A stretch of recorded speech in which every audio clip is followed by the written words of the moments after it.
क्योंकि आसमान में वैसे उड़ते तो कई पक्षी हैं, लेकिन बाज उन सभी पक्षियों और आसमान का राजा होता है। क्योंकि एक बाज का एटीट्यूड बाकी पक्षियों के बीच रहना, साथ उड़ना या उनके जैसा बनना नहीं होता, बल्कि वो अकेला उड़ता है और सभी पक्षियों से सबसे ज्यादा और ऊंचा उड़ना उसका लक्ष्य होता है। आसमान में इतना ऊपर चले जाना जहां उसको कोई टच ना कर सके, कोई डिस्टर्ब ना कर सके और ना ही उसे कोई चोट पहुंचा सके। क्योंकि जब एक उड़ते हुए बाज की पीठ पर बैठा हुआ कौवा उसे चोंच मारता है, उसे परेशान करता है, तो बाज उस कौवे से लड़ता नहीं है, उसे कोई रिस्पॉन्स नहीं देता। वो बस चुपचाप अपने पंखों को फैलाकर आसमान में ऊपर और ऊपर उड़ता जाता है। बाज आसमान में जितना ज्यादा ऊपर जाता जाता है, उस कौवे की परेशानी उतनी ही बढ़ती जाती है। वो ऊंचे आसमान में सांस नहीं ले पाता और ऑक्सीजन की कमी की वजह से वो कौवा बेहोश होकर अपने आप गिर जाता है और बाज उस कौवे की चोंच से होने वाले दर्द से मुक्त हो जाता है। दोस्तों, हमारी जिंदगी भी कुछ ऐसी ही है। ये कौवा आपकी लाइफ के सारे चैलेंजेस को दिखाता है और ये बाज आपके स्ट्रॉन्ग मेंटल एटीट्यूड को।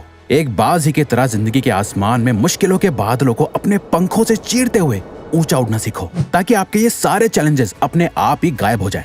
जब लोग आपको ताने कसे तो उससे और ऊपर उड़ जाओ। जब लाइफ आपको सामने से चैलेंज करे, उससे और ऊपर उड़ जाओ। जब आपको जिंदगी की एक के बाद एक प्रॉब्लम्स तोड़ के रख दे, और ऊपर उड़ जाओ। एक बाज की असली पावर उसके पंखों में है। अगर वो अपने पंखों को नहीं खोलेगा तो उड़ नहीं पाएगा। वैसे अगर आप अपने माइंड को ओपन नहीं रखोगे सीखने के लिए, इंप्रूव होने के लिए, स्ट्रांग होने के लिए, तो आप कभी नहीं उड़ पाओगे।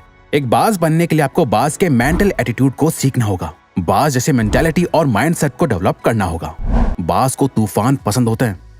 डॉक्टर एपीजे अब्दुल कलाम ने एक बार कहा था, all birds find shelter during a rain but eagle avoids rain by flying above the clouds. यानी जब आसमान में बादल छा जाते हैं, कुदरत की तरफ से एक तूफान आने का इशारा होता है, जिसे देख बाकी सारे पंछी छुप जाते हैं। एक बाज इसी तूफान से डरता नहीं बल्कि और ज्यादा एक्साइटेड हो जाता है। बाज इस तूफान के साथ आने वाले चैलेंजेस को बहुत इंजॉय करता है। जब तूफान की हवाएं और ज्यादा तेज हो जाती हैं, वो उस तेज हवा का यूज करके आसमान में और ऊपर चला जाता है। बहुत ऊपर पहुंचने के बाद वो उन बादलों से भी ऊपर आ जाता है जो बादल वो बारिश कर रहे होते हैं। आपकी लाइफ की हर एक प्रॉब्लम में सोल्यूशन छुपा हुआ है, हर एक चैलेंज में अपॉर्चुनिटी छुपी हुई है।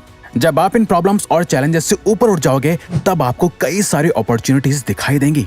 जैसे कि नेपोलियन हिल भी कहते हैं, every challenge brings a great opportunity with it. अब जिस दिन एक बाज की तरह लाइफ की सारी डिफिकल्टीज और प्रॉब्लम्स को लाइफ में ग्रो होने की, खुद को बदलने की अपॉर्चुनिटीज की तरह देखने लगोगे, तब जाके आप बहुत ऊंचा उड़ना सीख पाओगे। बाज अपने घोंसले में नरम घास नहीं रखता। क्या आपको पता है, एक बाज के घोंसले में कभी कोई नरम चीज नहीं होती। वो अपने घोंसले से उन घासों को निकाल के फेंक देता है जो उसे आराम करने पे मजबूर करती है, क्योंकि वो एक बाज है। घोंसले में बैठना उसकी फितरत नहीं, बल्कि आसमान में उड़ना ही उसका लक्ष्य है। कहीं वो अपने घोंसले में ज्यादा कंफर्टेबल ना हो जाए, इसीलिए वो अपने बिस्तर को भी जितना हो सके उतना कांटे भरा रखता है। बाज के जब बच्चे होते हैं तो उनके लिए वो नरम घासों से भरा घोंसला बनाता तो है, लेकिन जैसे जैसे बच्चे बड़े होते हैं, वो उन बच्चों को घोंसले से बाहर निकाल देता है और कुछ नरम घासों को भी निकाल देता है। पर जब उसके बच्चे वापस आते हैं, उन्हें वो घोंसला थोड़ा अनकंफर्टेबल लगने लगता है, पर वो उसमें भी आराम करने लगता है। कुछ टाइम बाद वो अपने बच्चों को फिर से उस घोंसले से निकाल देता है और सारी नरम घास को निकाल फेंकता है। उसके बच्चे फिर वापस आते हैं और ये साइकिल तब तक रिपीट होती है जब तक कि उसके बच्चे घोंसले से बाहर जाकर उड़ना ना सीख लें। और एक बार जब वो उड़ना सीख जाते हैं तो वो समझ जाते हैं घोंसले के कंफर्ट में रहने से ज्यादा आसमान में उड़ना ही उनका असली मकसद है। एक बाज भी इस बात को समझता है कि कंफर्ट जोन उसके लिए कितना खतरनाक हो सकता है, पर हम इंसान अपनी लाइफ को जितना हो सके उतना कंफर्टेबल बनाते जाते हैं। भूख लगी है तो ऑनलाइन खाना मंगा लिया, बोर हो रहे हैं तो रील्स स्क्रॉल कर ली। ये सारी बड़ी बड़ी कंपनीज आपकी लाइफ को जितना हो सके उतना इजी और कंफर्टेबल बना रही हैं, और ये आपको जितना हो सके उतना वीक बना रहे हैं। आप जितना ज्यादा कंफर्टेबल जोन में रहोगे, आप उतना ही ज्यादा आलसी होते जाओगे और आपका फ्यूचर उतना ही ज्यादा अनकंफर्टेबल और मुश्किल बनता जाएगा। हमारा कंफर्ट जोन ही हमारा सबसे बड़ा दुश्मन होता है और हमें इसका अंदाजा तक नहीं होता। बाज चेंज होने के एक बहुत ही दर्दनाक प्रोसेस से गुजरते हैं।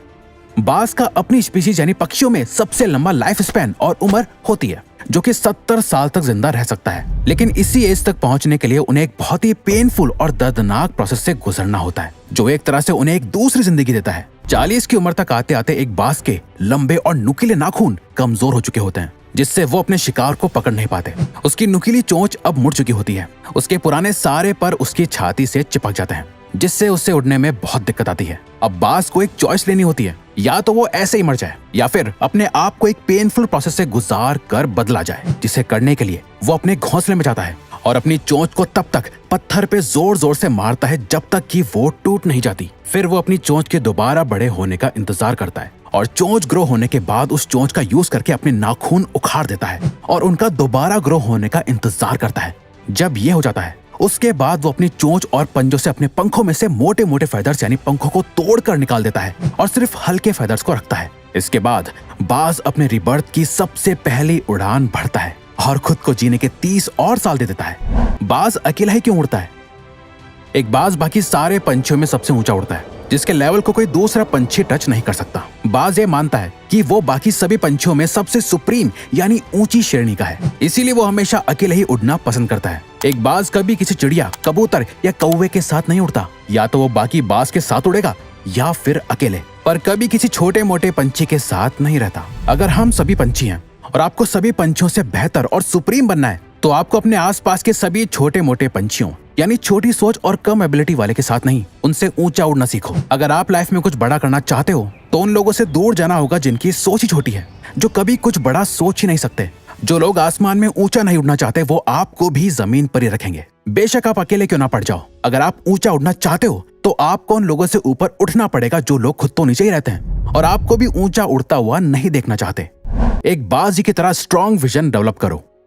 एक बाज अपने शिकार को 5 किलोमीटर दूर से ही देख लेता है और जब वो अपने टारगेट को लॉक कर लेता है, जब उसका गोल एकदम क्लियर हो जाता है, फिर उससे फर्क नहीं पड़ता कि रास्ते में क्या है, कितने पेड़ हैं, कितने लोग हैं, वो शिकार कितना खतरनाक हो सकता है, वहां तक पहुंचना कितना मुश्किल है।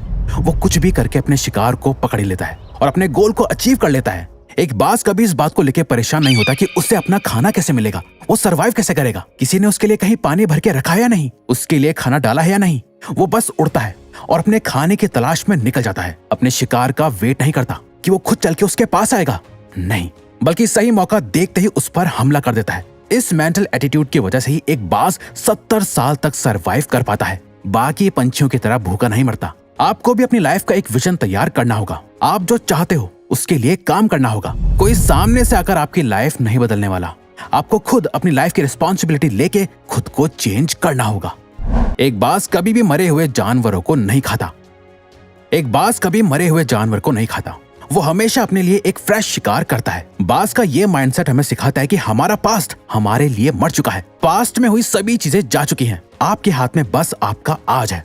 आपका पास्ट एक ऐसी जगह है जहां आपने अपने पुराने वर्जन को गार्ड रखा है। हो सकता है आपने पास्ट में बहुत कुछ बुरा किया हो या बहुत ज्यादा अच्छा, जिसके बारे में सोच सोचकर आप अपने अंदर अलग अलग इमोशंस डेवलप कर रहे हो। ये आपको अंदर से खोखला बना रहा है। अगर आप बार बार अपने पास्ट में झांकते रहोगे तो आप प्रेजेंट यानी आज और अभी में कैसे जी पाओगे? प्रेजेंट में जहां आप अपने फ्यूचर को क्रिएट कर रहे हो, अपने बेस्ट वर्जन को डेवलप कर रहे हो, उस पर फोकस करो। अगर बाज से कोई शिकार मिस हो जाए, उससे बच के निकल जाए, तो क्या वो इस बात के लिए रोता है, दुख मनाता है और इस गम में भूखा रहता है कि वो शिकार नहीं कर पाया?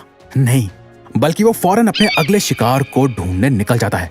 आप भी एक बाज बनो, अपने पास्ट को दफना दो और अपने प्रेजेंट में जीकर अपने फ्यूचर को क्रिएट करो। अब अगर आपको ये वीडियो अच्छी लगी तो वीडियो को लाइक और चैनल को सब्सक्राइब करके हमें सपोर्ट करो और बेल नोटिफिकेशन ऑन कर लीजिएगा ताकि आप आने वाली वीडियोस मिस ना कर पाओ। Thank you.